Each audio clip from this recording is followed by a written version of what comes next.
Oke, halo, selamat sore. Salwa, Abid, Christina, Ervi, Sore Kak. apa kabar? Baik Kak, Kakak gimana Kak? Kabar saya hari ini sungguh sangat amazing pokoknya. Masih Sungguh ngurusin pensi Kak? Kenapa? Masih ngurusin pensi? Iya, kok tahu? Nggak, Kakak pernah cerita? Oh iya benar, tapi besok ada acara lagi di sekolah kan, acara kayak apa ya? Kayak terakhir kelas 12 gitulah, kayak achievement motivation gitu.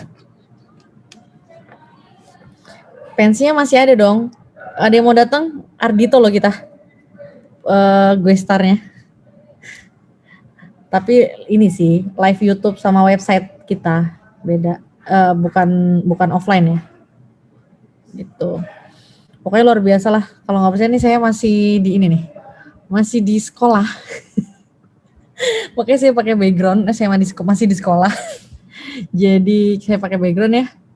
Oke. Salwa sehat ya? Insya Allah Kak. Oke. Abi Ramzi lagi keluar bentar. Kristina nggak bisa apa? Mic-nya rusak ya Kristina ya? Kristina mic-nya rusak. Gina izin sholat. Oke, Ervi, apa kabar Vi? Halo Kak, sehat.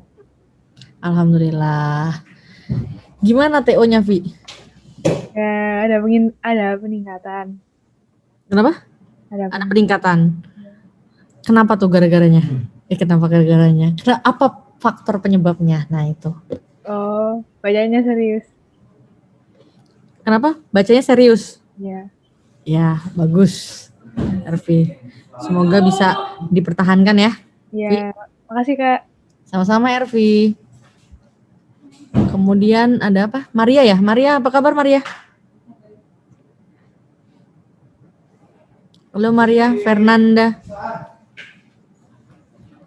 Sehat Maria? Gak ada jawaban nih Maria kemana? Gak ada. Gina sholat. Berarti tinggal Farah nih. Farah, apa kabar Farah? Alhamdulillah Kak, baik. Baik ya. Farah, gimana nilainya nak? Lupa. Ini kenapa PPU-nya turun Farah? Nggak tahu Kak. Gak tahu ya. Lagi banyak pikiran kah? Ya. Ya. Nggak tahu. Emang PPU lagi. Oke. Saya nggak tahu sih ada yang sependapat atau enggak ya sama saya. Bahwa ketika banyak orang mengerjakan soal PPU sama PBM selalu bilang PPU itu lebih susah gitu kan dibandingkan PBM gitu kan. Nah, sebenarnya PPU kenapa gitu? Faktornya gitu kan. Nah, kalau PPU itu kan lebih ke penalaran ya, penalaran, pemahaman yang tidak secara fisik terlihat lah gitu. Jadi harus melalui proses baca kemudian di otak gitu. Bedanya sama kalau PBM itu secara fisik terlihat. PBM itu kan banyak titik, koma, tanda baca ya, tanda baca, penulisan huruf, penulisan serapan, gitu-gitu kan terlihat ya, physically gitu, terlihat. Nah, itulah bedanya kenapa kadang-kadang orang lebih melihat bagaimana kelihatan fisiknya dibandingkan penalarannya. Jadi prosesnya lebih kompleks dibandingkan yang PPU. Mungkin itu salah satu faktornya. Menurutmu gimana Farah? Apakah itu menjadi faktormu karena sulit atau yang lain? Mungkin Kak. Mungkin. Mungkin ya. Ya. Mungkin dibaca. Bisa lagi kemungkinan adalah bisa Farah tambah lagi bacaannya. Sebenarnya sehari baca satu halaman. Mungkin besok bisa baca nih 2 halaman gitu. Jadi ada peningkatan gitu ya. Oke. Semangat Farah. Ya. Oke. Bentar ya, saya ngecas dulu.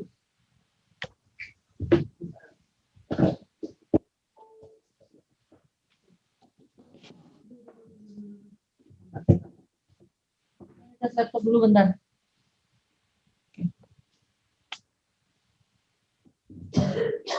Oke, sip.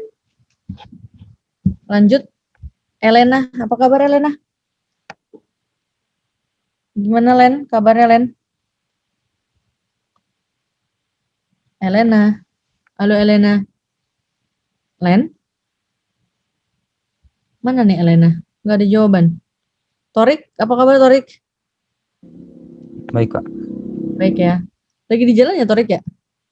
Benar ya? Oke. Di rumah, Kak. Di rumah ya. Torik Samping gimana? jalan. Iya. Torik gimana? Progresnya, pembelajarannya? Nah, ada peningkatan sih, Kak.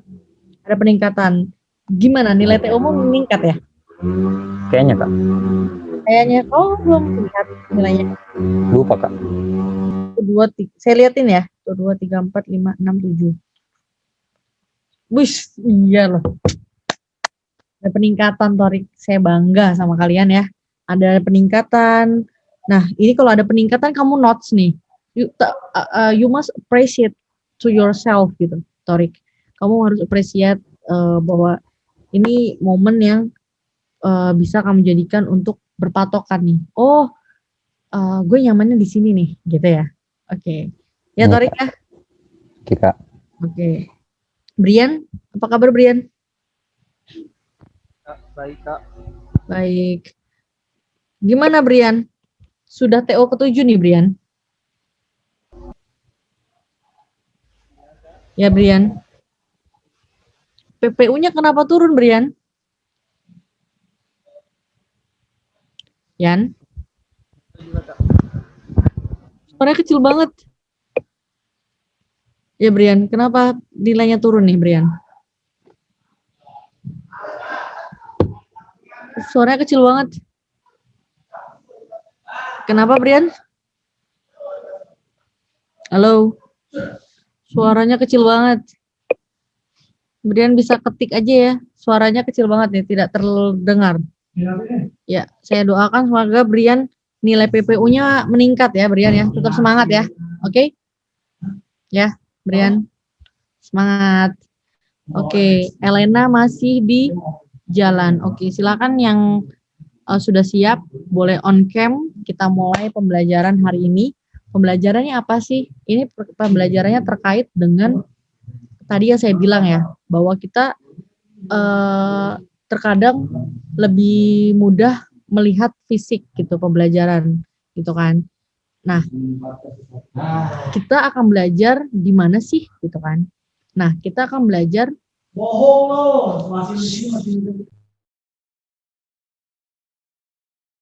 maaf ya. Oke, lanjut. Kita akan belajar di bagian mana sih gitu. Kita akan belajar di bagian sekarang adalah di tata kata. Oke. Tata katanya ini kan kita tidak lagi beracuan dengan buku tata baku bahasa Indonesia ini ya. Jadi kita udah nggak di buku tata baku bahasa Indonesia ini, kita sudah tinggalkan sejenak dulu. Nah, kita sekarang fokus bagaimana sih tata kata di dalam penulisan gitu. Oke. Di penulisan. Nah, ini yang akan kita fokuskan adalah di penulisan. Berarti kalau di penulisan itu berarti menandakan bahwa kita harus bukannya apa? PU, EB ya. Nah, untuk penulisan ini kita bisa gunakan 2 pedoman, 3 lah, bisa 3 lah. PUEB, kemudian yang kedua adalah KBBI, yang ketiga adalah ada ini, tracer atau apa ya, buku panduan penyerapan bahasa Indonesia. Itu namanya apa ya? Saya lupa. Pokoknya namanya tuh buku panduan serapan bahasa Indonesia. Saya ada nih bukunya. Kalau kalian mau nanti saya kirimkan ya. Oke. Nah, sorry saya salah nulis KBBI. KBBI. Oke. Nah, inilah pedomannya gitu. Pedomannya untuk apa? Untuk menjawab 15 soal di PBM. Nah, buku ini, ketiga-tiga ini, bukan saya minta untuk dibaca, tetapi saya minta untuk menjadi referensi kalian ketika kalian mengalami kesulitan. Oke, kalau cuman PUEB itu cuman hanya sekadar dibaca doang, itu susah gitu. Bukan saya ini ya, bukan saya underestimate kalian nggak bisa, mungkin bisa. Tetapi lebih kontekstual ketika kalian lagi reach, lagi memperkaya diri kalian dengan latihan, kalian bisa sambil buka PUEB-nya, sambil buka KBBI-nya, sambil buka bagaimana panduan serapan di dalam bahasa Indonesianya, seperti itu. Nah, untuk itu ini adalah pedoman kalian di dalam menyelesaikan masalah-masalah dan drilling soal-soal PBM. Oke, sampai sini konsepnya nyampe nggak? Halo, Ya Kak. ada pertanyaan? Ada pertanyaan kah? Ada yang mau Aman, nanya? Kak. Aman Belum. ya? Kenapa? Aman ya? Oke, kalau aman kita langsung masuk ke slide aja ya. Slide materi. Sebentar, saya buka slide-nya dulu di desktop. Oke, nah pertemuan kita ini kan udah pertemuan ke-8 ya. Pertemuan kita udah pertemuan ke-8. Pertemuan ke-8 ini berarti kita total itu ada 10 pertemuan untuk materi ya. Berarti kita tinggal 3 pertemuan sama ini gitu kan, 3 pertemuan sama ini. Nah, 3 pertemuan ini akan membahas tentang tata tulisan ya, tata kata, tata tulisannya, lebih ke penulisannya. Bagaimana sih penulisan yang sesuai dengan bahasa Indonesia yang baik dan benar. Nah, penulisan kata di sini kita harus lihat dulu nih, jenis katanya dulu. Nah, kita mau analisis kata, tapi nggak tahu jenis katanya. Itu harus diluruskan dulu ya. Nah, jenis katanya yang pertama adalah dari segi bentuk. Oke, jenis kata dari segi bentuk, ada kata dasar, ada kata berimbuhan, ada kata ulang, ada kata majemuk, dan ada kata serapan.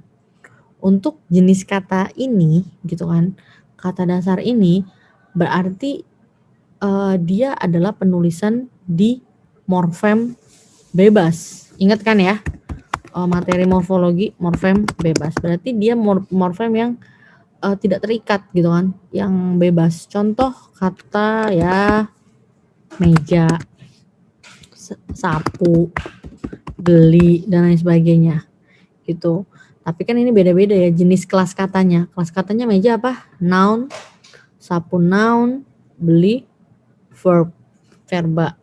Nah, ketika imbuhan ini adalah morfem bebas. Morfem terikat. Morfem terikat. Contoh membeli. Oh, tulisannya gitu ya, Kak. Mem sama beli. Berarti ini digabung. Iya dong, digabung. Sekarang saya tanya, gimana cara penulisan ketika seperti ini? Bener nggak? Install. Bener nggak kayak gini? Halo, bener nggak? Menginstal. Hah? Salah. Kenapa salahnya, Nak? Install bukan bahasa Indonesia. Betul, berarti kita harus diserap dulu ya. Karena ini adalah imbuhan bahasa Indonesia, berarti install ini harus diserap. Berarti penyerapan install ini ada nggak adaptasinya? Nah, ini harus diserap dengan cara adaptasi atau adopsi. Oke, nah adaptasi itu berarti install ini punya nggak padanan makna yang sama ke bahasa Indonesia? Apa ya? Mengimplementasikan? Bukan juga ya. Nah, kalau dia nggak punya padanan katanya, nggak bisa diadaptasi ke bahasa Indonesia. Berarti dia harus diadopsi. Kita harus mengadopsi bahasa luar. Berarti yang bakunya gimana? Kata install? Gimana? Oke. L-nya 1. Kenapa L-nya 1? Karena di dalam kaidah bahasa Indonesia tidak ada kata dasar yang konsonan double, konsonannya 2. Kecuali ketika dia imbuhan. Contoh menggunakan. G-nya 2 ya. Nah, itu beda ya. Ini kata dasar. Oke. Nah, oleh karena itu proses kata dasar ini dan kata serapan ini berhubungan gitu. Berhubungan bagaimana penulisannya. Tapi Kak, saya nggak mau nulisnya install ini maunya tetap asing. Oke, kalau kalian mau tetap asing, boleh nulisnya seperti ini jadinya. Kata hubung, installnya ini harus menggunakan huruf miring. Kenapa pakai tanda hubung Kak? Ini harus miring ya. Ini harus italik, miring, harus miring. Nah, kemudian kenapa Kak pakai tanda hubung? Oke, tanda hubung di sini artinya dia berfungsi sebagai pemisah antara meng yang Indo sama ini kata asing. Jadi kalau suaminya ada imbuhan dia Indo, kemudian mau berhubungan dengan kata asing atau bahasa daerah, itu harus menggunakan kata tanda baca hubung. Oke, sampai sini ada pertanyaan?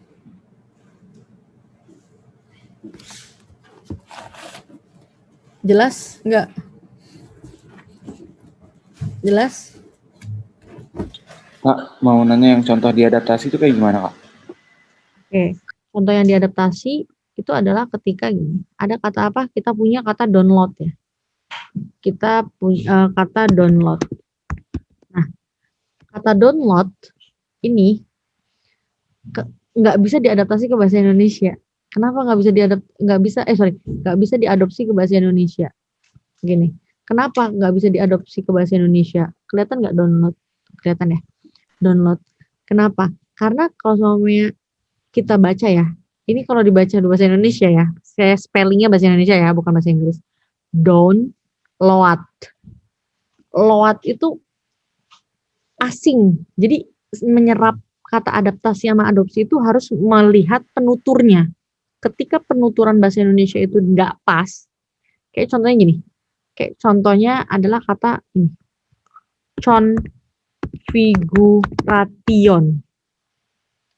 Configuration ya. Configuration. Ada nggak fonem C di awal kayak gini? Configuration. Nggak ada kan di bahasa Indonesia. Jadi ini tidak berterima. Jadi kata yang diserap itu harus melihat fonem bahasa aslinya. Harus sesuai dengan bahasa aslinya. Guration. Nggak bisa kan? Kalau dibilang kan guration. Tidak ada kata guration yang seperti itu di bahasa Indonesia. Jadi ini juga tidak bisa. Akhirnya diadopsi. Menjadi apa? Menjadi konfigurasi. Jadi disamakan dengan fonem bahasa Indonesia. Seperti itu. Nah, kalau download, nggak ada juga kan kata download. Download. Aneh kan ya? Aneh fonemnya. Nah, berarti ini diadaptasi. Diadaptasinya dengan kata apa? Apa ya padanan kata yang semakna, yang memiliki makna yang sama? Makna yang sama, download adalah unduh gitu. Jadi kalau saya bilang contohnya kayak unduh mantu, download mantu, itu kan semakna ya, semakna gitu. Jadi kita bisa adaptasi dari biasanya maknanya atau biasanya juga dari fonemnya. Itu nanti kita akan pelajari di bentuk-bentuk kata serapan. Kata serapan itu ada bukunya sendiri khusus gitu. Ini salah satunya ya. Ini saya jelaskan secara garis besarnya aja gitu. Oke, gimana? Jelas? Jelas, Kak. Makasih, Kak. Baik, sama-sama. Kemudian untuk penulisan kata ulang gini. Kalau penulisan kata ulang gimana? Gitu kan. Penulisan kata ulang ya kalau di awal kalimat yang awalnya gede ya. Contoh gini. Kura-kura kura-kura bukan ulang, kata ulang ya. Kalau sayur mayur dibeli ibu. Contoh ya. Dibeli ibu. Nah, kata sayur mayur ini kan menggunakan kata hubung. Ini nggak boleh spasi ya. Tidak boleh spasi. Sayur mayur. S-nya besar ya karena di awal kalimat dibeli ibu. Ini tidak boleh spasi. Gitu. Kalau untuk kata ulang gitu. Kemudian kata majemuk. Oke, kata majemuk nanti ada slide-nya sendiri. Kata serapan sudah clear ya. Oke. Kemudian sekarang bentuk kategori. Dari bentuk kategorinya kita tahulah ada kata benda, kata kerja, kata sifat, kata keterangan, kata ganti, kata bilangan, kata depan, kata sambung, dan kata sandang, serta kata seru atau interjeksi. Nanti kita akan pelajari bersama ya habis ini. Ada slide-nya lagi nanti. Kemudian afiksasi. Nah, untuk penulisan afiksasi dan sufiks dan konfiks ini akan berpengaruh ke mana? Ke kata majemuk. Nanti kita akan bahas di next slide. Oke, kita langsung aja ke next slide. Oke, sekarang gimana sih caranya menulis kata dasar? Tadi udah saya jelaskan di awal bahwa penulisan kata dasar itu dengan kata berimbuhan itu berbeda gitu kan ya. Yang dimaksud dengan kata dasar apa sih gitu kan? Kata dasar ini adalah kata yang harus memiliki makna, dia independen ya, independen, kemudian memiliki makna dan memiliki pelafalan yang disepakati. Oke, jadi pelafalannya harus disepakati ya kata dasar. Kenapa harus disepakati? Ya agar bisa yang ngerti gitu. Ini berarti banget untuk kata-kata berikut ya. Untuk orang yang belajar bahasa Indonesia gitu, yang pernah belajar bahasa Indonesia. Contoh adalah kata ini. Kata enak sama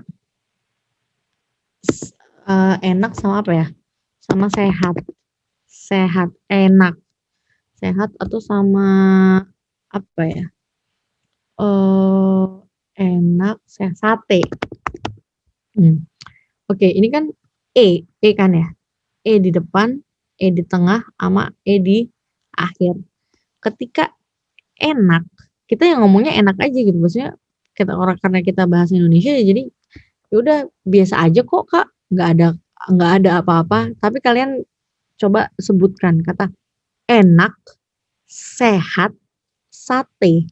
E-nya beda, pelafalan E-nya beda. Oleh karena itu pelafalan-pelafalan yang kayak gini itu harus disepakati. Kenapa? Karena kondisi lingkungan fonologisnya itu beda.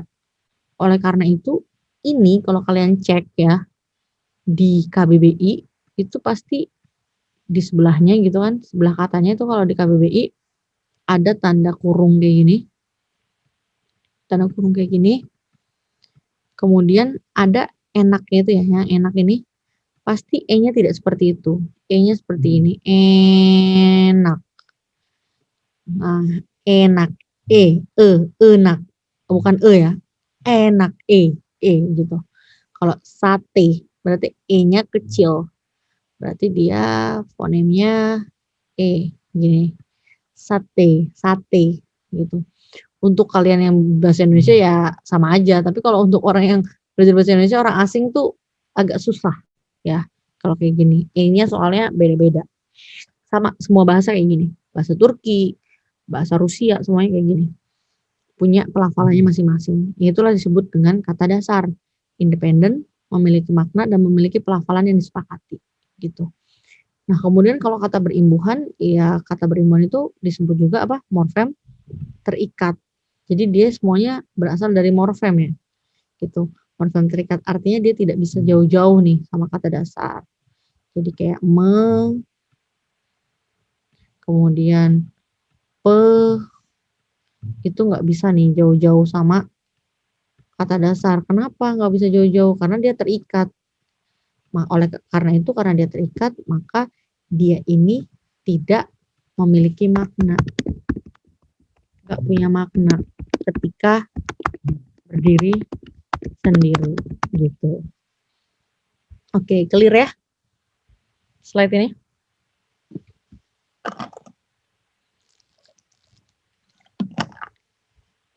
Oke. Kalau clear lanjut, gimana sih cara penulisan kata benda atau kata majemuk? Iya, penulisan kata benda atau kata majemuk apa sih? Kita harus tanya dulu dong. Sama lah seperti kalimat majemuk. Kata benda majemuk itu berarti kata yang terdiri dari dua kata benda yang terdiri dari dua kata yang memiliki arti baru. Tuh maksudnya itu. Oke, kita lihat ada pembagiannya. Pembagiannya adalah kata yang senyawa, ada yang tidak senyawa. Oke. Pembahasan ini tuh agak tricky-tricky. Kenapa? Karena ini menyangkut bagaimanakah penulisannya nyambung atau tidak gitu. Oke, kita lihat kata matahari. Oke, ini kata majemuk ya, karena terdiri dari dua kata, yaitu mata adalah penglihatan ya. Mata itu indera penglihatan ya kan, mata kan. Kemudian hari itu berhubungan dengan apa? Waktu. Berhubungan dengan waktu.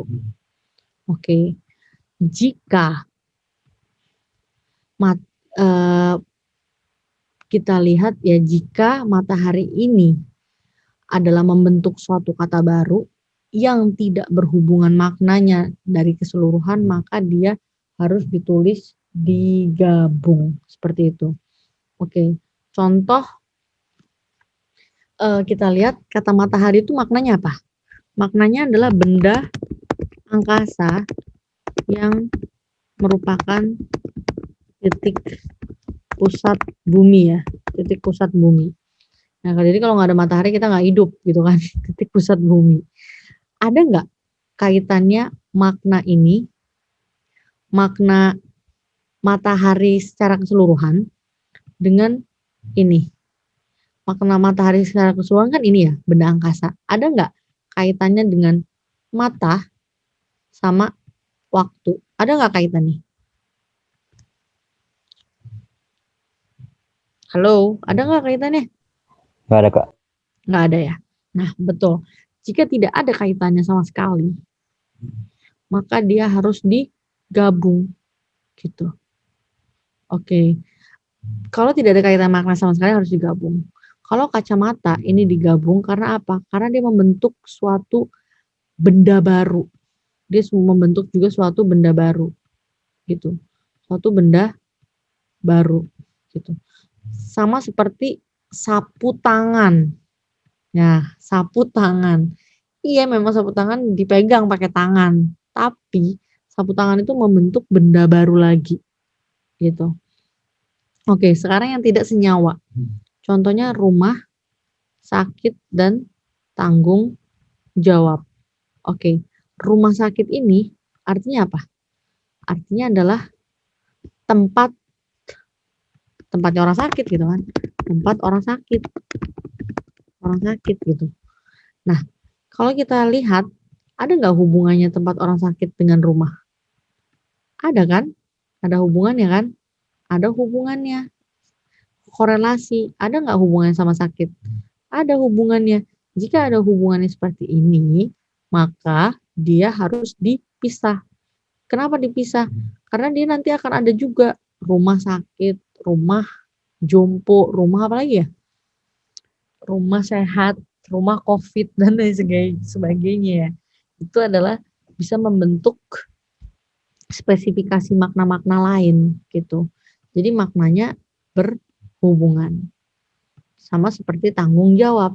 Tanggung jawab ini juga berhubungan. Tanggung jawab ini kan artinya apa? Artinya apa ya? Yang dibebani ya. Bukan yang dibebani juga. Yang memiliki wewenang. Yang memiliki wewenang. Wewenang ya, wewenang. Yang memiliki wewenang. Nah, memiliki wewenang ini kan berhubungan dengan apa? Tanggung. Gitu. Memiliki hubungan dengan bagaimana dia menanggung. Berarti mereka bahasa lainnya apa ya? Mempertanggungjawabkan gitu. Kayak memberikan sebuah kepercayaan Jadi dia menanggung, memberikan kepercayaan. Untuk apa? Untuk bagaimanakah mereka semua bisa berwenang gitu. Jadi dia ada hubungannya dengan kata dasar yang membentuknya. Oke, sehat. Oke, jelas sampai sini? Kak, Boleh ya. tapi itu kata senyawa tidak selamanya disambung, Kak. Senyawa ya harus disambung semua lah. Oh iya, Kak. Iya, kayak sapu tangan harus disambung. Kalau ini kerjasama sambung nggak? Kerjasama. Enggak. Ya, betul. Kerjasama tidak disambung ya, benar. Nah, sekarang pertanyaan saya, kita udah tahu ya, bentuknya senyawa sama tidak senyawa. Pertanyaan saya adalah, Kak, bedanya apa sih kata yang tidak senyawa dengan frasa? Frasa kan terdiri dari dua kata juga, Kak. Oke, kita lihat ya. Kalau kita bandingkan dengan kata dengan frasa. Contoh ya. Contoh apa ya? Contoh tadi apa ya? Rumah sakit, rumah ini nih. Rumah sakit dan apa ya? Amat baik. Nah, oke. Kan kita tahu ya, rumah sakit ini kan tadi apa? Yang tidak bersenyawa. TS ya, tidak bersenyawa. Nah, amat baik ini adalah apa? Frasa adjektif ya. Oke. Apa bedanya? Kita bisa bedakan mana yang kalimat kata majemuk dengan frasa adjektif. Apa bedanya kira-kira dari dua ini?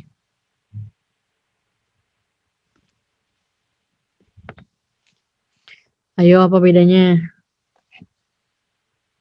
Siapapun boleh jawab lah. Mungkin Farah, kemudian bisa juga Ervi, boleh jawab. Silakan. Apa bedanya, Nak? Atau Brian, atau Chelsea, Elena, Salwa.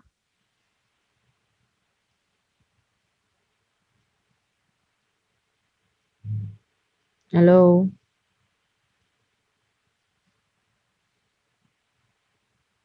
Halo. Apa bedanya? Brian, apa bedanya Brian?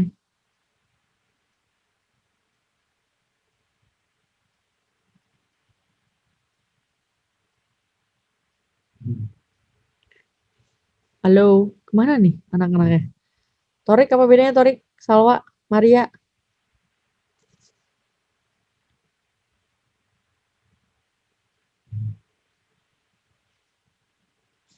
Halo, Bingung, Kak. bingung. Kenapa bingung? Baru analisis. Baru analisis maksudnya?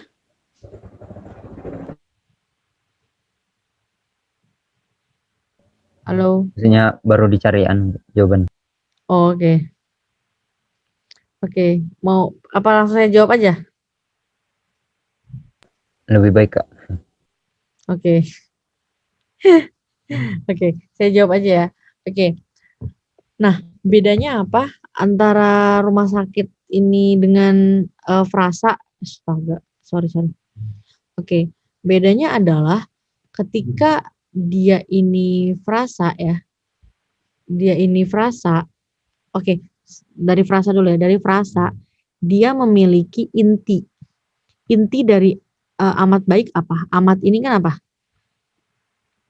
Amat ini adalah diterangkan kan. Diterangkan. Baik ini apa? Menerangkan. Berarti baik ini menerangkan. Astagfirullahaladzim. Sorry. Saya nggak fokus. Kembali nggak? Kebalik. Baik ini berarti intinya. Sorry. Baik ini adalah intinya. Nah, amat ini berarti menerangkan si baik ya. Oke, berarti ini menerangkan, diterangkan. Kalau dia frasa, dia memiliki satu inti. Artinya, yang menerangkan ini bisa dihilangkan gitu. Tanpa amat ya baik tetap sebaik-baik aja. Maksudnya gitu ya. Bukan gitu juga sih. Maksudnya gini, kata amat ini bisa dihilangkan jadi tetap baik aja gitu. Nggak perlu hadir gitu. Jadi kalau nggak perlu hadir, jadinya dia kata dong Kak. Ya, iya benar. Jadi frasa itu hanya cuma menerangkan, fungsinya seperti itu. Jadi dia memiliki inti. Sedangkan ketika dia kata majemuk ya, kata majemuk itu dia tidak memiliki inti. Dia tidak memiliki inti. Kenapa? Tidak memiliki inti. Kenapa nggak punya inti Kak? Ya karena kalau dia punya inti, berarti dia punya bawahan kan? Berarti dia punya kata yang bisa dihilangkan. Sedangkan kalau suami dia kata sakitnya dihilangkan, maknanya akan beda lagi. Jadi kata majemuk itu kedua kata ini sama pentingnya, wajib hadir seperti itu. Oke, jelas sampai sini perbedaannya? Iya Kak. Oke, clear ya? Oke. Lanjut ke bagian kata ganti, bilangan dan kata ganti dan bilangan. Sorry. Kata ganti dan bilangan. Oke, kata ganti itu sering disebut dengan pronomina. Kata bilangan adalah numeralia. Oke. Untuk pronomina itu ada persona aku, kamu. Untuk penulisan aku, kamu, kalau tidak di awal kalimat, dia harus kecil. Kecuali dia ditulis dengan nama diri. Nama diri ya. Oh, nama diri berarti contohnya Adi gitu. Adi pergi ke pasar sepatu dibeli Adi. Mau dia di awal, mau dia di tengah, mau dia di akhir, itu ketiganya harus menggunakan huruf kapital gitu. Kalau dia nama diri ya, nama diri, nama lembaga, nama organisasi suatu daerah dan nasional dan lain sebagainya, itu semuanya harus kapital gitu. Tapi kalau personanya adalah kata ganti aku dan kamu, tidak. Sama seperti kata ganti posesif atau kepunyaan. Ku dannya ini harus kecil juga, kecuali dia mengacunya pada Tuhan. Pada Tuhan gitu. Berarti kalau pada Tuhan, nyanya itu harus besar. Dan penulisannya ketika nyanya ini pada Tuhan ya. Kalau Tuhan kan nyanya pakai strip ya. Ini nyanya pakai strip. Tapi kalau untuk orang gitu nyanya, dia tidak perlu pakai strip dan digabung atau serangkai. Ditulis serangkai dengan kata yang mengikutinya. Itu. Kemudian ada kata tanya. Itu kata tanya 5W1H. Nah, untuk kata tanya ini juga kalau di awal kalimat aja yang besar. Kalau di tengah atau di akhir nggak perlu. Oke, seperti itu ya. Sama, mohon maaf. Sama seperti yang persona ini. Kalau di awal aja yang kapital. Kemudian untuk kata tunjuk ini itu juga sama seperti itu. Sama seperti kata tanya tadi.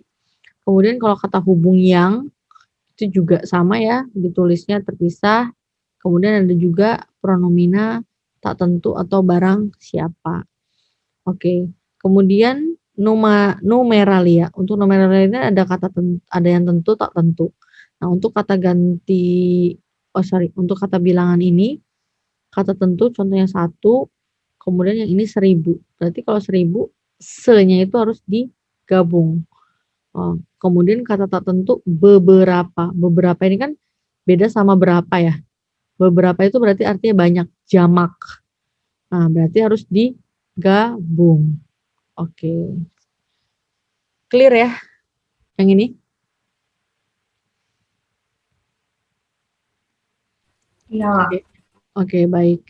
Kalau sudah jelas, lanjut ke penulisan kata depan dan kata sambung. Sebenarnya sih ya, yang saya sampaikan ini semuanya ada di POEB ya.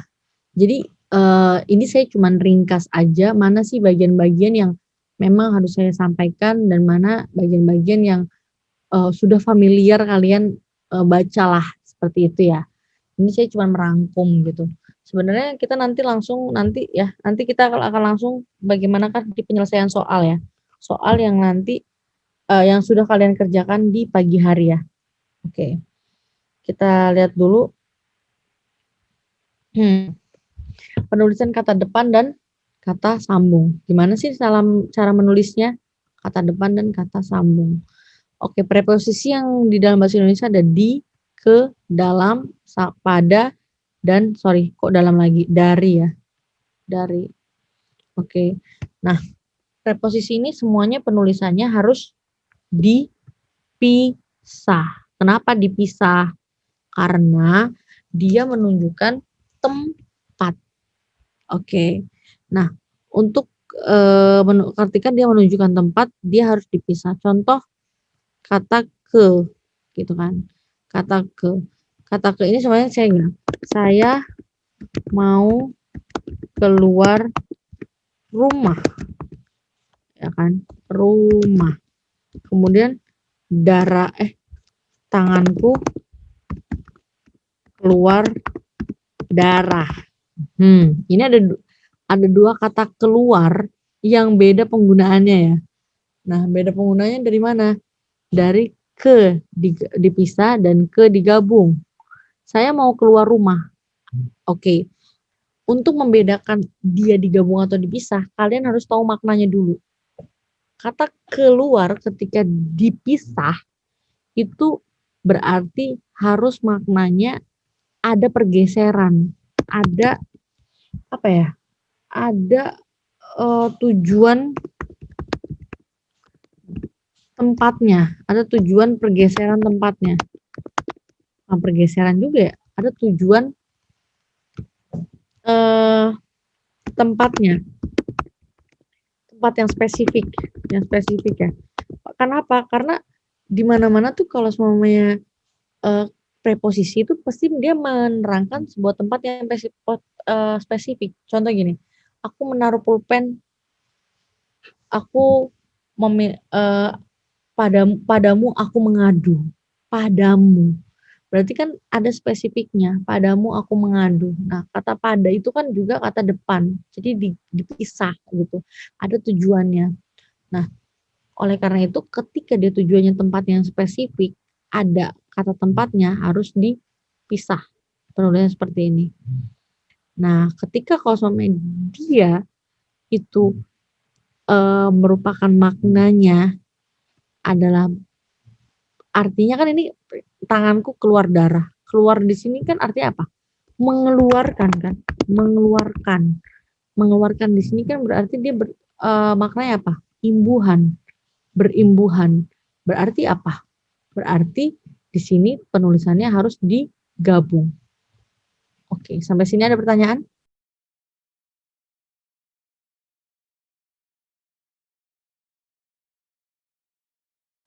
Oke, sampai sini ada pertanyaan? Nggak ada? Belum ya? Oke, lanjut ya. Itu nanti juga berlaku pada ini ya, pada semua kata dasar ya. Di, dalam, pada, sama dari. Itu semua berlaku di sini ya. Oke, lanjut. Ada juga penulisan konjungsi. Nah, penulisan konjungsi kalian harus lihat dulu nih. Intrakalimat, antar kalimat, atau korelasi. Ketika tiga konjungsi ini ditulis secara sesuai, itu harus bukan hanya sesuai ya, tetapi apa? Harus sesuai dengan fungsinya. Contoh, kata apa ya? Kata dan lah, kata dan. Kita tahu kata dan itu berarti apa? Dan itu kan konjungsi koordinatif kan? Yang ada di mana? Intrakalimat. Berarti ketika dia kalimat, nah ketika dia merupakan konjungsi koordinatif intrakalimat, makasih. Oke, Waalaikumsalam. Oke, kalau semuanya dia apa? Aku lagi ngajar. Oke, lanjut. Sorry. Nah, kalau dia memang konjungsinya itu konjungsi koordinatif, dia intra kalimat, berarti dia kan harus ada di mana? Harus ada di kata dengan kata, frasa dengan frasa. Nggak boleh antar kalimat dengan kalimat. Kalau antar kalimat-kalimat berarti ada di antara kalimat ini. Dia harus sesuai dengan fungsinya, gitu. Berarti kata dengan kata, contohnya itu apa? Aku dan kamu, ya nggak? Aku dan kamu menjadi satu. Aduh, aku dan kamu. Atau frasa dengan frasa. Frasa atau frasa buku baru atau sepatu lama. Ya buku baru dong, ya kan? Buku baru atau sepatu lama. Nah, jadi kata dan, konjungsi dan konjungsi atau ini harus sesuai dengan fungsinya. Gitu. Dan penulisannya gimana? Penulisannya juga harus sesuai fungsinya. Kalau dengan kata atau frasa dengan frasa. Kalau kalimat dengan kalimat nanti apa, Kak? Nah, itu berarti konjungsi namanya harus konjungsi subordinatif. Ya, subordinatif. Nah, itu adalah berarti yang antar kalimat. Apa contohnya kan? Oleh karena itu, oleh sebab itu ya. Jadi dengan demikian gitu. Kemudian kalau yang korelasi ya berarti ini sesuai dengan fungsinya gitu. Contoh kata baik. Baik Luna maupun Zaki menyukai ayam. Menyukai apa ya? BTS lah, menyukai BTS contoh gitu ya. Nah, baik Luna maupun Zaki, baik dan maupun ini adalah kata korelasi, konjungsi korelasi, sama kayak bahasa Inggris lah. Kayak bahasa Inggris apa? Both, but also ya, but also atau either neither seperti itu ya. Itu memang harus secara fungsinya harus ada secara bersamaan seperti itu. Oke, sampai sini ada pertanyaan? Halo? Jelas? Enggak, Kak. Aman. Aman. Oke, alhamdulillah. Lanjut ya ke slide berikutnya. Yap, slide terakhir nih untuk bagaimana cara penulisan kata. Nah, kata di sini ada jenis kata sandang. Apa sih kata sandang? Yap, kata sandang itu adalah contohnya adalah si sama sang. Nah, si sama sang ini biasanya untuk apa ya? Untuk memberikan sebuah title lah, memberikan sebuah apa ya? Memberikan sebuah julukan. Nah, julukan lebih tepatnya gitu. Contoh gini. Adi si kutu buku. Oke. Adi si kutu buku. Oke. Nah, kata si di sini berarti dia menunjukkan apa? Menunjukkan adanya julukan. Si ini harus dipisah dengan kata yang mengikutinya. Harus ada spasi di sini. Oke. Akulah sang mantan gitu kan, sang mantan. S-nya juga harus kecil ya, nggak boleh besar juga. Dia juga tulisnya terpisah. Kemudian yang kedua ada interjeksi. Tadi artikel ya, kata sandang bagian artikel gitu maksudnya. Kata sandang bagian interjeksi atau kata seru. Contohnya wah, bah, ah, aduh. Nah, kalau ini ditulisnya memang benar-benar harus expression. Example in English language ya kayak what a wonderful day gitu kan. Itu kan berarti expression gitu kan. Nah, kalau di bahasa Indonesia contohnya wah bajumu bagus sekali. Bukan wadidaw, bukan ya. Wah gitu. Bah, dari mana saja kau gitu ya. Aduh, laptopku ketinggalan, contoh gitu ya. Nah, itu untuk ekspresi. Kalau ini kan ekspresinya berarti apa? Ekspresi memuji gitu kan, kagum. Nah, berarti wah di sini ditulisnya harus menggunakan huruf kapital. Kalau di awal kalimat ya. Kalau nggak di awal kalimat sih biasanya dia kecil ya, dia kecil. Tapi dia harus diikuti dengan kata seru. Kata seru di sini bukan untuk menyuruh. Kata seru di sini adalah merupakan interjeksi. Artinya adalah pengungkapan dari perasaan gitu, pengungkapan expression gitu. Nah, kemudian kata yang mengikutinya itu harus menggunakan kata huruf kapital. Harus menggunakan huruf kapital. Kenapa huruf kapital? Ayo kita ingat. Yang disebut kalimat apa kemarin? Yang disebut kalimat adalah kalimat merupakan yang disebut kalimat adalah kalimat itu yang memiliki intonasi final. Itu. Oke, intonasi final. Nah, berarti intonasi finalnya ini apa? Intonasi final di dalam bahasa Indonesia apa aja? Ada titik, tanda seru, dan tanda tanya. Nah, intonasi final inilah yang merupakan disebut dengan kalimat. Contoh kemarin apa? Selamat, gitu kan. Kemudian apa kabar? Bukan yang punya subjek predikat. Yang punya subjek predikat itu adalah yang disebut dengan klausa. Itu klausa, ya.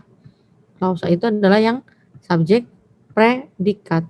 Kalau kalimat dia itu yang punya intonasi final. Makanya ada apa? Kalimat seru, kalimat tanya, gitu kan.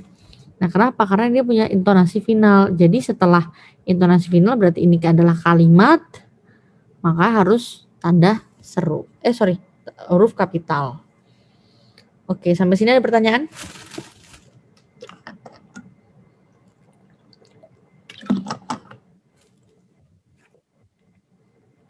Jelas ya? Iya, Pak. Oke, baik. Kemudian selanjutnya adalah partikel. Bagaimana penggunaan partikel-partikel di dalam bahasa Indonesia?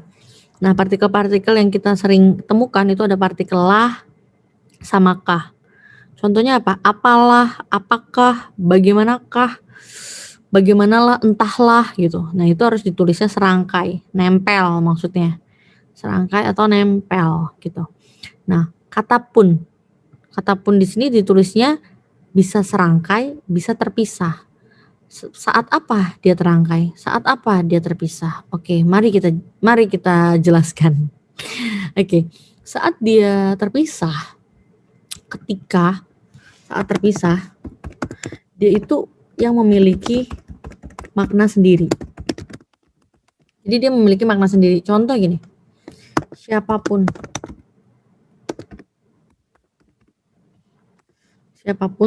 tidak ada yang bisa menghalangiku. Oke. Kata siapapun tidak ada yang bisa menghalangiku. Berarti artinya apa? Di sini punnya ini punya makna sendiri. Apa punnya makna sendiri? Berarti siapa saja, tidak ada satupun maksudnya gitu kan. Siapa saja tidak ada yang bisa menghalangiku. Berarti siapapun orangnya, siapa saja orangnya, nggak ada yang bisa menghalangi dia. Berarti kalau dia punya makna, dia harus terpisah gitu. Nah, kalau yang ditulis serangkai, ketika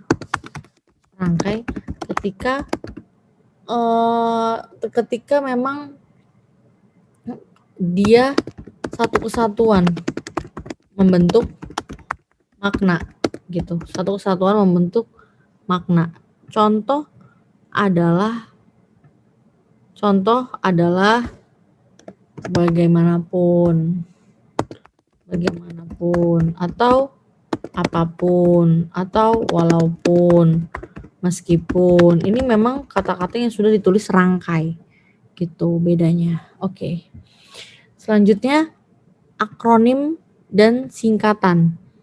Nah, untuk akronim singkatan ini kita udah pernah belajar ya di proses morfologis ya tentang observasi ya, tentang akronim dan singkatan digunakan untuk nama orang, gelar, sapaan, atau pangkat.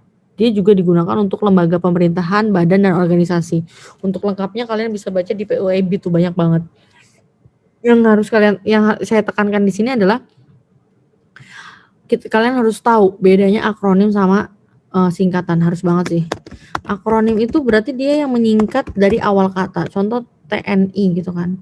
Atau contohnya lagi adalah apa ya? TNI atau apa lagi ya? GIS ya. Contoh GIS. Sekolah saya ini Global Islamic School. Berarti kan GIS. Dia kan berarti punya apa? Punya punya panjangan dari setiap kata ini gitu. Dia diambil dari awal kata gitu. Dia punya awal kata. Jadi kalau semuanya dia diambil dari awal katanya, berarti dia harus ditulis kapital semua. Harus ditulis kapital semua. Nah, bedanya kalau singkatan G itu biasanya diambilnya dari suku kata. Singkatan dari suku kata. Contoh apa? Contoh puskesmas, siskamling. Nah, dari suku kata ya. Puskesmas, pusat kesehatan masyarakat. Siskamling, sistem keamanan lingkungan. Nah, berarti kalau ada kayak gini, ditulisnya harus menggunakan huruf kecil. Harus menggunakan huruf kecil, kecuali dia di awal kalimat gitu. Oke, sampai sini ada pertanyaan?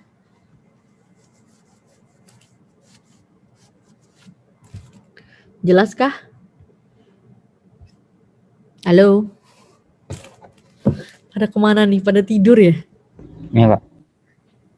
Tidur? Serius? Maksudnya jelas, Kak. Sudah jelas ya? Clear ya? Oke, alhamdulillah. Oke, kalau sudah clear, berarti kita akan lanjut ke mana ya? Ke sini, ke soal. Oke, soal nomor 1 nih. Kalian udah kemarin, tadi pagi ya? Tadi pagi sudah mengerjakan wadaw. Nilainya paling besar cuma 60. Ini kenapa? Susah kah pertanyaannya? Atau kurang teliti ya kalian ya? Masa ini nomor 1 yang jawab benar cuma 4 orang dari 13 orang. Kenapa nih nomor 1? Kita bahas ya, nomor 1 ya. Penggunaan huruf kapital yang tidak sesuai. Berarti yang salah ya. Yang mana sih? Yap, yang tidak sesuai. Oke, dalam beberapa menit lebih dari 2000-an. Ya, ini benar ya. Ada tanda hubung di sini. Kata an kalau dia memang berarti 200-an.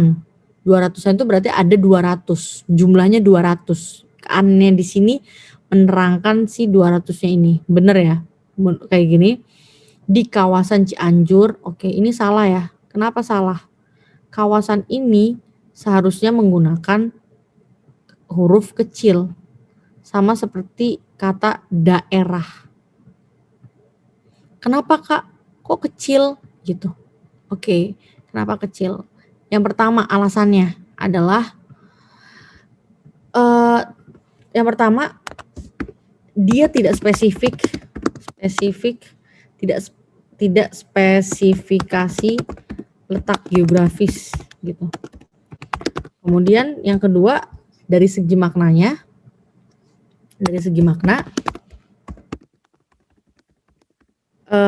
maknanya itu umum.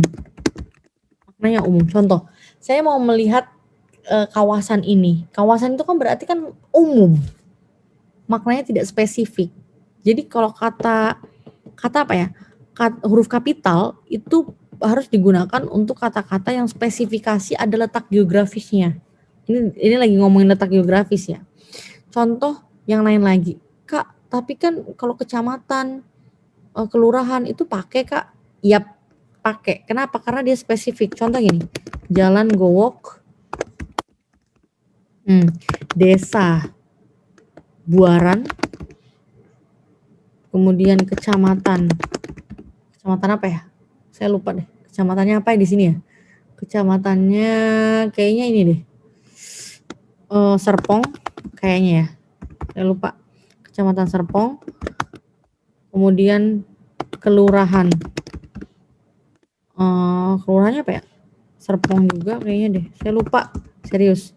Kemudian provinsi, kota Tangerang Selatan, provinsi Banten, negara Indonesia. Gak usah lah ya, provinsi Banten udah cukup ya gitu. Provinsi Banten.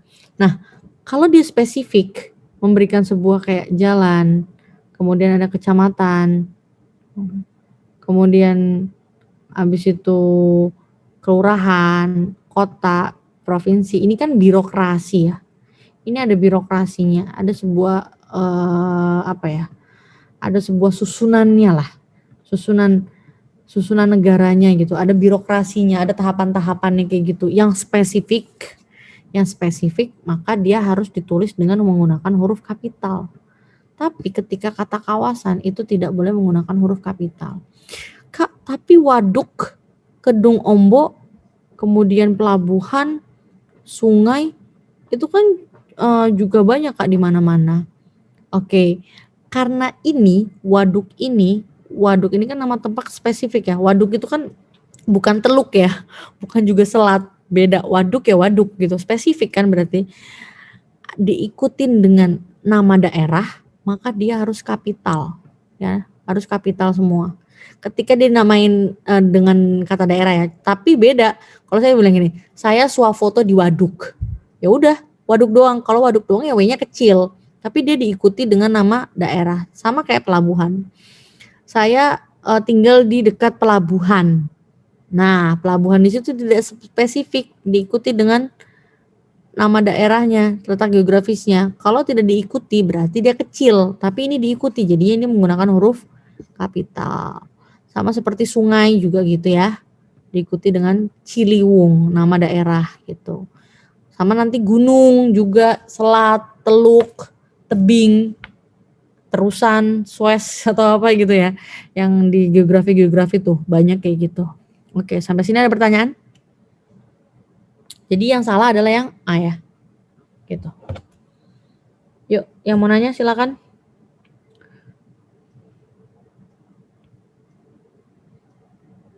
Halo, jelas? Jelas, Kak. Jelas ya, oke, good. Lanjut nomor 2. Oke, alhamdulillah nomor 2 benar semua dong. Yang salah cuma satu doang nih. Oke, lanjut nomor 3 kali ya. Oke. Nomor 3. Oke, untuk nomor 3 ini penulisan kata yang benar terdapat pada kalimat yang mana nih? Oke, nomor 3. Sebentar ya. Nomor 3. Yang benar, berarti tadi kita cari yang salah, sekarang yang benar. Yang benar, kita lihat kalimatnya. Seminar itu diselenggarakan di lembaga pengabdian kepada masyarakat ITB per semester. Oke. Maaf. Diselenggarakan ini D-nya berarti sebagai imbuhan, benar ya? Kemudian di lembaga pengabdian kepada masyarakat ini harus dipisah. Kenapa? Dia spesifikasi ada tempatnya, ya kan? Tempatnya di mana? Ini di ITB kan ada tempatnya. Nah, kemudian kenapa ini L-nya besar Kak? Ingat ya, huruf kapital bisa digunakan untuk apa? Untuk nama lembaga. Nama lembaga kedinasan yang berhubungan dengan organisasi dan lain sebagainya itu harus kapital. Tetapi ketika dia ada konjungsi atau kata depan itu di dalam sebuah penulisan, di tengah-tengah penulisan atau kayak judul, dia harus huruf kecil gitu. Contoh kayak dan, atau kalau ada konjungsi atau kata depan ya itu harus kecil. Dalam, dari gitu. Kalau pokoknya catatannya adalah kecil ketika ada apa? Kata depan dan kata sambung, konjungsi gitu. Oke, berarti yang salah yang mana Kak? Oke, yang salah adalah per semester. Per ini harus dipisah. Kenapa? Semua per harus dipisah. Kenapa? Karena per ini memiliki makna. Apa maknanya? Maknanya adalah setiap semester. Berarti harus dipisah. Seperti itu. Kemudian yang B. Sekalipun Pak Saleh belum pernah pergi ke luar negeri. Nah, sekali sama pun.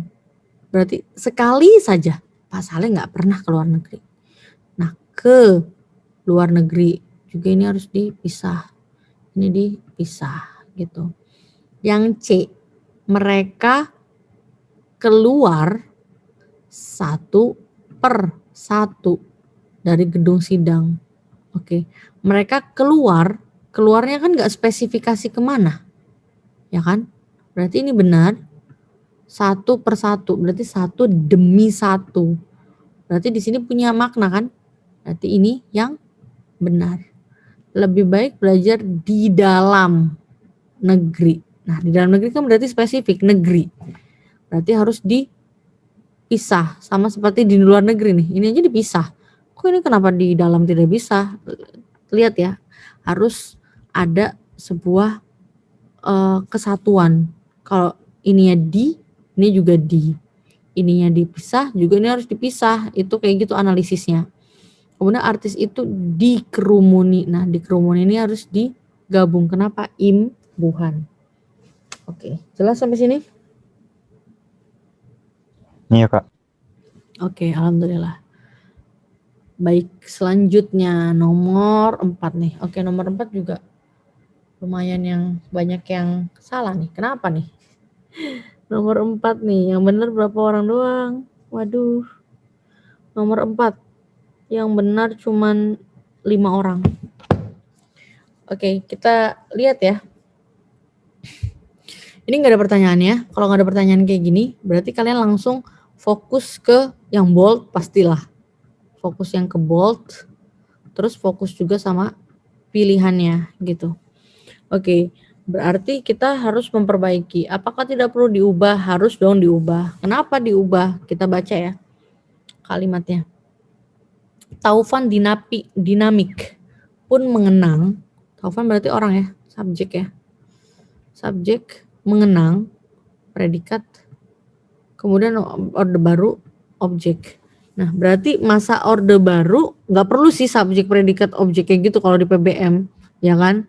Ini cuman biar latihan aja ya, bisa ambil latihan. Masa orde baru berarti kan ini ada apa di sini? Ada singkatan kan? Kok singkatan? Iya singkatan bener. Kenapa singkatan? Bukan akronim ya. Orba. Berarti dia apa? Dia menyingkat dari suku kata orde dan baru. Dari sini. Orba. Seperti itu. Berarti tadi saya bilang apa? Ketika singkatan harus ditulis huruf kecil ya, harusnya kecil ya.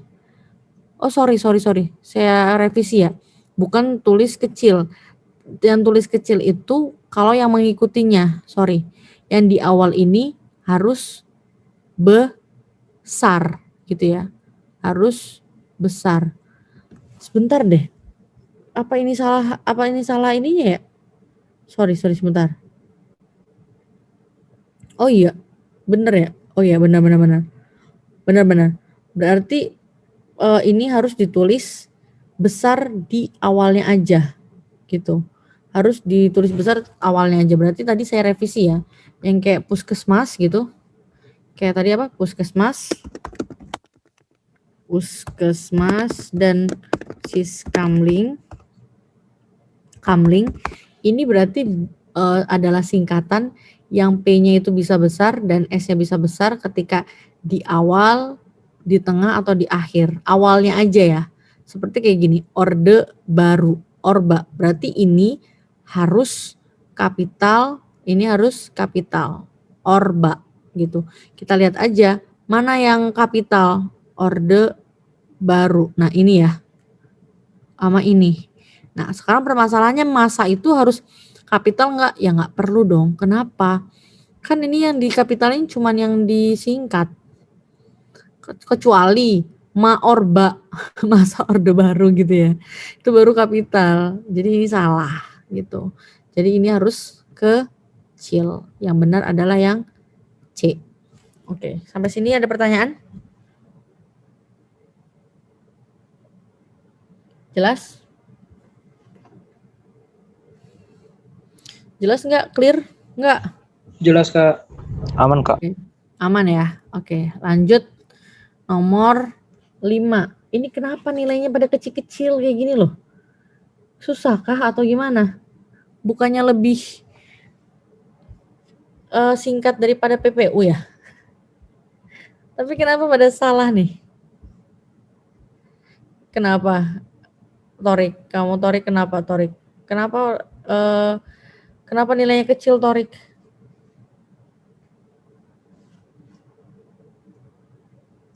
Ya, Kak. Kenapa nilainya kecil? Masih kurang ilmu, Kak. Oh, masih kurang ilmu. Tapi lumayan lah, 60 lah ya. Lumayan lah ya. Yap, lanjut ya. Ke pertanyaan selanjutnya. Nah, pertanyaan selanjutnya ini berarti sama kayak tadi ya, tidak ada pertanyaannya. Siapa tahu nanti di UTBK juga kayak gini ya. Ada beberapa tipe-tipe soal yang kayak gini gitu, nggak ada pertanyaannya. Langsung kalian fokus ke teks yang di bold sama yang pilihannya. Malah enak ya, malah nggak terlalu sulit untuk memahami soal. Soalnya kadang-kadang kalau ada soalnya itu memahaminya aja udah susah gitu kan ya. Oke. Lanjut ke sini. Nah, kita baca ya kalimatnya ya. Oke. Ketika era masa ya, demokrasi terpimpin. Oke, ketika masa demokrasi terpimpin. Kita langsung perbaiki ya. Era itu kan masa ya. Masa itu kan demokrasi terpimpin juga tidak disingkat. Berarti ini harus kecil ya. Ketika era demokrasi terpimpin itu harus kecil ya. Kemudian tepatnya koma nih ya, ada koma. Kalian kalau PBM tuh harus fokus ke penulisan kata. Pokoknya ya, kalian kalau semuanya ditanya ejaan, ini saya belum kasih tadi ya, belum kasih fokusnya ya. Kalau ditanya soal ejaan, kalau ke PBM itu fokusnya cuma 3 aja. Kemana? Ke penulisan kata, kemudian penulisan tanda baca,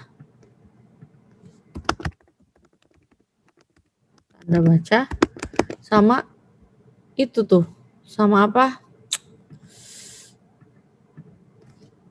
kata serapan dan itu konjungsi. Itu ada sih di penulisan kata juga ya, sama aja ya. Itu pokoknya 3 ini nih yang harus diperhatikan, yang ada di EYD itu loh, yang ada di POEB itu. Itu harus 3 ini. Jadi, tapi Kak, kalau kalimat efektif gimana? Nah, ejaan ini harus dibedakan sama kalimat efektif. Kalau kalimat efektif itu berarti dia mintanya apa? Kalau kalimat efektif, dia mintanya adalah biasanya adalah kehematan, ya kan?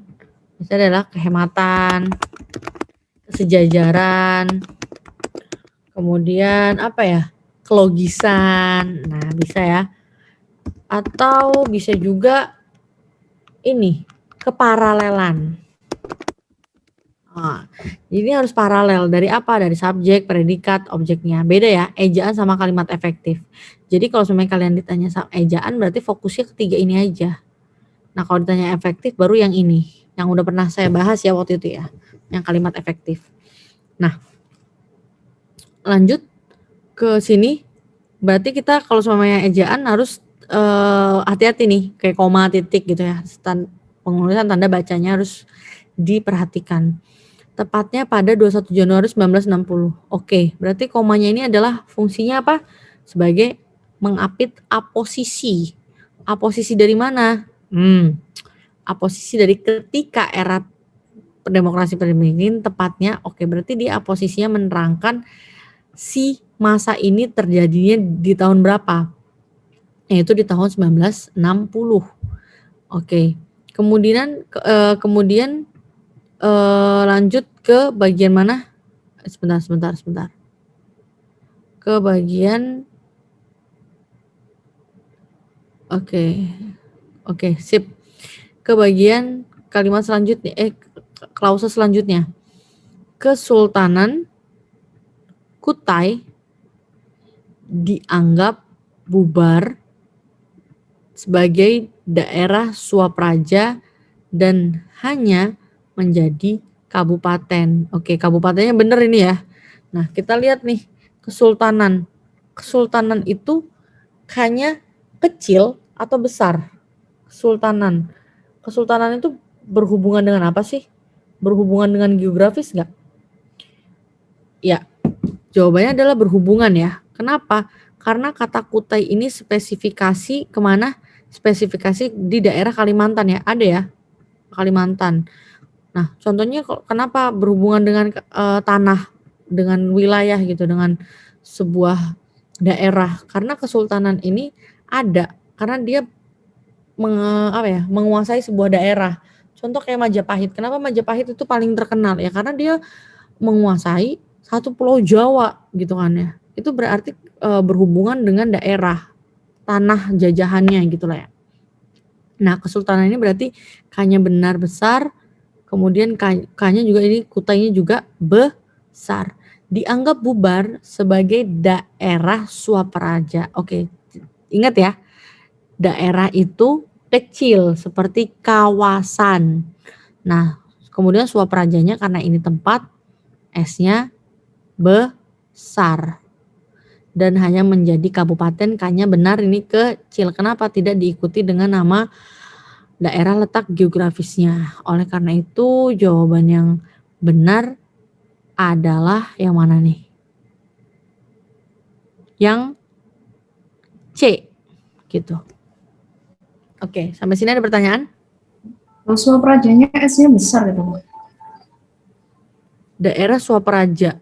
Swapraja itu kan nama daerah Kayak bukan? gede. Oke.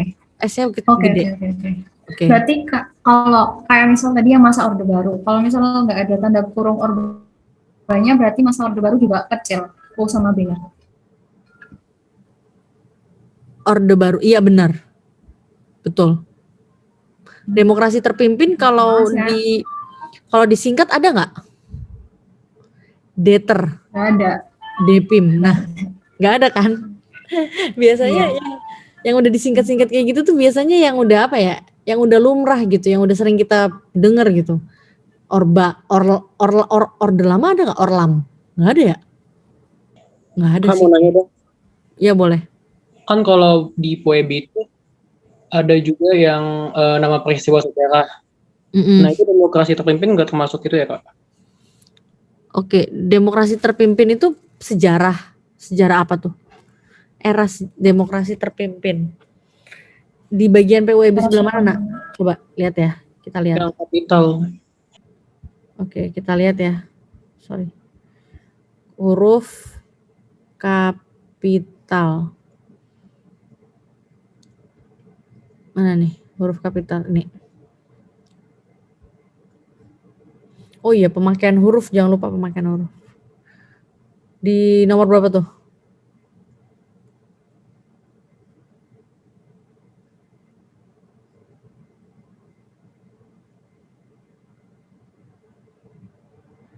Yang mana? Oh ini ya. Oke. Nah, di sini kan huruf kapital dipakai untuk pertama unsur nama peristiwa sejarah.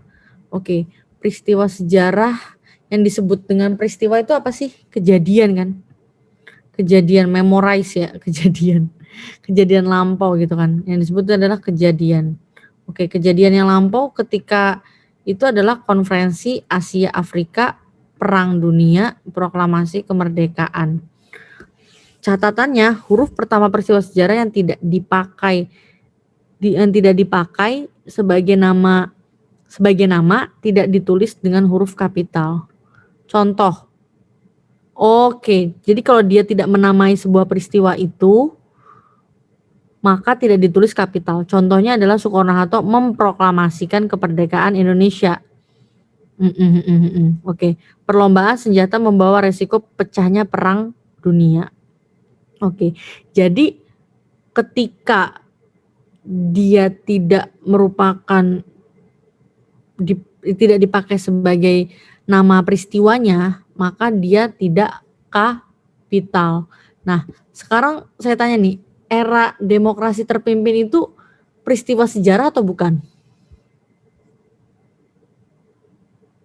Saya kurang tahu nih, saya bukan anak IPS nih. Kalian anak IPA juga ya? Coba, ada yang tahu nggak? Boleh dong masukannya. Peristiwa sejarah demokrasi terpimpin. Ada yang tahu nggak? Gimana? Peristiwa sejarah nggak kira-kira? Kenapa? Sejarah Indonesia, demokrasi terpimpin.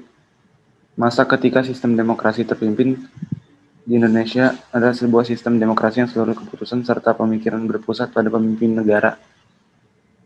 Kala itu Presiden Soekarno, Kak. Oke, berarti demokrasi terpimpin itu adalah sebuah sejarah ya? Iya, Kak. 1959 sampai 1965 katanya. Oke, berarti ketika era demokrasi terpimpin, berarti demokrasi terpimpinnya ini yang lagi diomongin kan ya? Yang lagi diomongin. Berarti dia menjadi sebuah nama diri ya. Kenapa? Karena dia tidak mendapatkan imbuhan ya. Dan dia bukan sebuah pelengkap. Jadi dia lagi jadi si subjeknya dulu nih. Era demokrasi terpimpinnya. Berarti saya ubah ya. Terima kasih atas pertanyaannya. Demokrasi terpimpin ini D-nya dan T-nya besar karena dia adalah nama sejarah. Sekarang kita lihat aja. Tapi eranya gimana dong? Eranya. Harusnya eranya besar juga kah? Kalau saya sih kecil ya. Demokrasi Iya, kayak kecil kan ya? Kayak masa. Iya, Kak. Kayak masa. Tapi nggak ada jawaban yang benar nih. Ya nggak? Tidak perlu. Oh ya, nggak ada. Nggak ada jawaban yang benar. Waduh. Gimana dong? Ya udah. Yang ini saya akan keep dulu. Saya ya. Saya ini sih. Saya appreciate untuk kalian yang mungkin ini soalnya yang ini saya mohon maaf belum bisa jawabnya nih. Nanti mungkin saya akan konfirmasi dulu ini jawabannya memang tidak ada atau memang ada yang terlewat ya, yang tidak saya tahu gitu. Oke. Tapi gini. Kalau ini ketika era demokrasi D-nya tetap besar, T-nya tetap besar, ya tadi nama sejarah memang ada di PUEB, kemungkinan besar ya. Saya cuman kemungkinan besar nih. PUEB itu kan ada 2015 ya. Maksudnya baru ada 2015. Saya rasa mungkin ini masih pakai EYD, ejaan yang disempurnakan, bukan pakai PUEB ya. Mungkin ya, soalnya ini adalah pakai PUEB gitu. Karena pakai EYD, belum terupdate. Karena beberapa soal juga ada beberapa siswa ya yang latihan TO terus nanya, "Kak, ini di PUEB tuh ada, kok di sini disalahin dan lain sebagainya." Saya lihat kontekstualnya, oh iya benar di PUEB ada, di EYD ternyata nggak ada. Jadi mungkin ya ini soal nggak update gitu, kemungkinan seperti itu. Tapi nanti saya cek lagi ya. Thank you. Oke?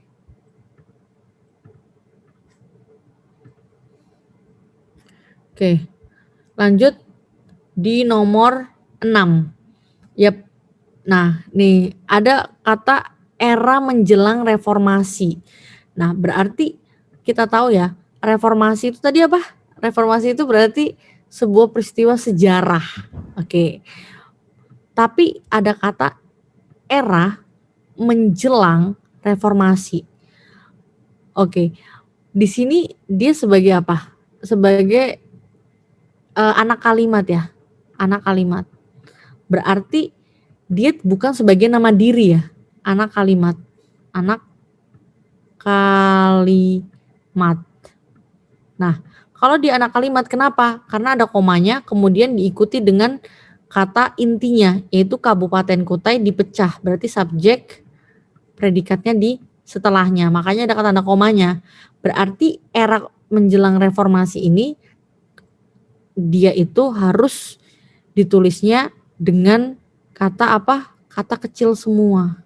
Gitu. Era menjelang reformasi yang B. Tapi kalau melihat pertanyaan yang ini jawabannya B ya, maka tidak menutup kemungkinan, ini kan pertanyaannya kan secara apa ya, secara berantai ya, secara urutan. Tidak menutup kemungkinan era demokrasi terpimpin ini juga D-nya kecil, T-nya juga kecil. Tidak menutup kemungkinan ya untuk jawaban yang benarnya. Untuk soal yang saya nggak tahu ini dibuatnya tahun berapa, seperti itu.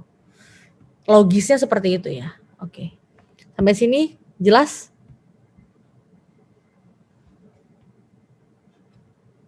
Halo?